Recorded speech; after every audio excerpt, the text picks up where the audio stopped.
নমস্কার, কেমন আছেন সবাই? রামানন্দের রান্নাঘরে সবাইকে স্বাগত। চলে এসেছি আজকে একটা নতুন রেসিপি নিয়ে। আজকে আপনাদের বানিয়ে দেখাবো হচ্ছে কলা পাতা ইলিশ পাতুরি। তার জন্য দেখুন 6 পিস মতো ইলিশ মাছ নিয়ে নিয়েছি আমি। আর এর মধ্যে দিয়ে দেবো হচ্ছে সর্ষে আর কাঁচা লঙ্কা বাটা। এবার দেবো হচ্ছে স্বাদ পরিমাণে নুন। এবার দিয়ে দেবো হচ্ছে হলুদ। এবার দিয়ে দেবো হচ্ছে সর্ষের তেল।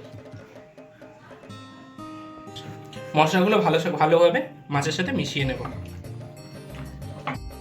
মশলাগুলো মাছের সাথে ভালোভাবে মিশিয়ে নিয়েছি। মাছটা তো মশলার সাথে ভালোভাবে মিশিয়ে রেখে দিয়েছি, দেখতেই পেয়েছেন। আর এখানে তাওয়া গরম করে নিয়েছি, তার মধ্যে সর্ষের তেল দিয়ে এবার হচ্ছে তার উপরে দিয়ে দেবো হচ্ছে কলা পাতা।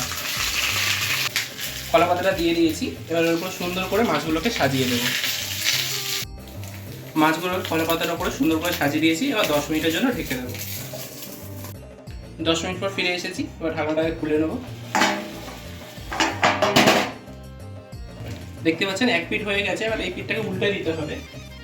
উল্টে দেওয়ার জন্য একটা থালা নিয়ে নিয়েছি। আস্তে করে ঠিক এইভাবে নামিয়ে নিতে হবে। এবার এর উপর দিয়ে দেবো হচ্ছে কলা পাতা।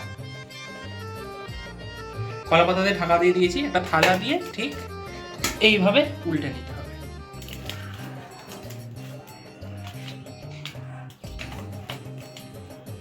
উল্টে নিয়েছি। এবার হচ্ছে এই পিঠটা দিয়ে দেবো হচ্ছে দমে। ঠিক 10 মিনিট পর আবার ফিরে আসছি। 10 মিনিট পর ফিরে এসেছি। এবার ঢাকনাটাকে খুলে নেব। খুব সুন্দরভাবে তৈরি হয়ে গেছে। এবার নামিয়ে নেব।